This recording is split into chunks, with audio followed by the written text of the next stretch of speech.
ہماری خوش بختی ہے، جی یہ سعادت ہے کہ ہمیں اپنی زندگی کی سانسوں میں حضور سید عالمین مصطفیٰ کریم جان رحمت شمع بزم ہدایت سبحان اللہ، صلی اللہ علیہ وآلہ وسلم کی ذات اقدس کا اور حضور کی ذات اقدس سے منسلک ان ہستیوں کا، ان جی مبارک نفوس قدسیہ کا ذکر کرنے کا شرف نصیب ہو رہا ہے کہ جن کے تذکار پاک قرآن اور سنت کی زینت ہیں، سبحان اللہ، جن کا نام آتے ہی سر ادب سے جھک جاتے ہیں، بے شک، نظروں پر حیا کے پردے آ جاتے ہیں اللہ اکبر، اور سینوں میں دل رقص کناں ہوتے ہیں۔ سبحان اللہ، نورانیت، روحانیت ان کے ذکر میں پنہاں ہے، ان کے تذکار سے باطن کو صفائی ملتی ہے، اللہ اکبر، طبیعتوں اور مزاجوں میں نکھار پیدا ہوتا ہے سبحان اللہ، بے شک، اور عمل کے نئے نئے جذبے ابھرتے ہیں، نئی نئی راہیں نکلتی ہیں، سبحان اللہ، نئے نئے راستے ملتے ہیں جی اور آنے والی نسلوں کے لیے اس میں ہدایت کا سامان بے ہوتا ہے۔ شک، بے شک، حضور نبی رحمت صلی اللہ علیہ وآلہ وسلم جو دین لے کر آئے ہیں، جی اس دین نے، اس پیغام حق نے، اس آفاقی لاریب پیغام نے انسانیت کے ہر روپ کو اعزاز عطا فرمایا ہے، سبحان اللہ، ہر شخصیت کو، یعنی ہر پرسنالٹی کو جو اس کا ایک پروٹوکول ہونا چاہیے تھا، جی مصطفیٰ کریم جانے جانا صلی اللہ علیہ وآلہ وسلم جلوہ گر ہوئے ہیں۔ حضور کی جلوہ گری سے انسانیت کے ہر روپ کو اس کا حقیقی پروٹوکول نصیب ہوا ہے، ہر قسم کے انسانوں کو حقوق ملے، ہر ایک کو، نہ صرف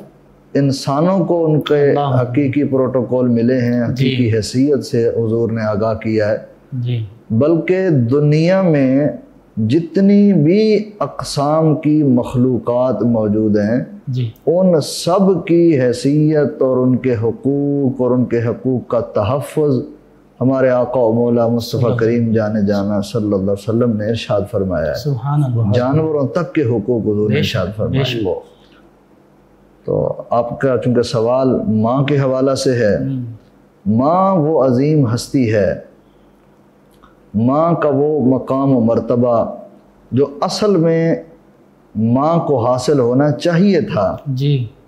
وہ رضائی ماں ہو یا حقیقی ماں ہو، چونکہ اسلام نے قرآن و سنت کی روح سے رضائی ماں کو بھی رشتے کے اعتبار سے وہی پروٹوکول دیا ہے، وہی عزت دی ہے جو حقیقی ماں کے ساتھ وابستہ ہوتی ہے۔ سبحان اللہ، چند ایک اس میں کچھ تخصصات ہیں، لیکن رضائی ماں کے ساتھ جو رویہ، جو اخلاق اور جو ان کے ساتھ معاملات کرنے چاہیے، اسلام نے اس میں کوئی کسر نہیں چھوڑی کہ ان کے حقوق کی ادائیگی کے لیے باقاعدہ طور پر پوری تربیت اور تعلیم موجود ہے۔ قرآن مجید فرقان حمید میں بھی ذکر موجود ہے جی، بارہا مقامات پر، کئی مقامات پر ماؤں کی حیثیت کو واضح کرنے کے لیے، والدین کے پروٹوکول کو واضح کرنے کے لیے، ان کی خدمات کا جو اصل میں جو نتیجہ دینا چاہیے تھا، اسلام نے وہ ان کو نتیجہ دیا ہے۔ سبحان اللہ، کیونکہ حضور سید عالمین صلی اللہ علیہ وآلہ وسلم کی جلوہ گری سے پہلے اگر آپ معاشرے کے مختلف حالات کا جائزہ لیں نا، تو اس میں خصوصاً اگر ماں کی پرسنالٹی کو دیکھیں تو ماں کی حیثیت بہت متاثر تھی۔ وہ ماں جو حقیقی ماں ہوتی تھی، بالکل صحیح، جس نے بچے کو جنم دیا ہوتا تھا، عرب کے کلچر میں اس کی کوئی حیثیت نہیں، کوئی وقت نہیں تھی، اس کے کوئی حقوق نہیں، بلکہ تاریخ عرب کا اگر مطالعہ کیا جائے تو یہاں تک بھی بات مل جاتی ہے کہ جس کو پڑھتے ہوئے، بیان کرتے ہوئے سر ندامت سے بندہ شرمسار ہو کے سر جھکا دیتا ہے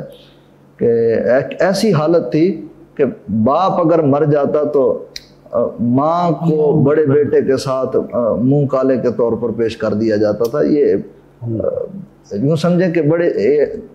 عجیب سی کیفیت تھی۔ بالکل اس کیفیت کو اب بیان کرتے ہوئے ہمیں الفاظ کا چناؤ کرنا پڑتا ہے کہ کون سے لفظ استعمال کیے جائے۔ ماں جیسی ہستی کے جانوروں سے بھی گرا ہوا ایک رویہ اس کے ساتھ ناروا رکھا جاتا تھا،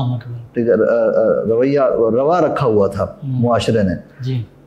تو حضور تشریف لائے، مصطفیٰ کریم جانے جانا صلی اللہ علیہ وسلم کی جلوہ گری ہوئی، تو حضور نے بتایا کہ لوگوں ماں کا پروٹوکول اور ماں کی عزت کیا ہے۔ سبحان اللہ۔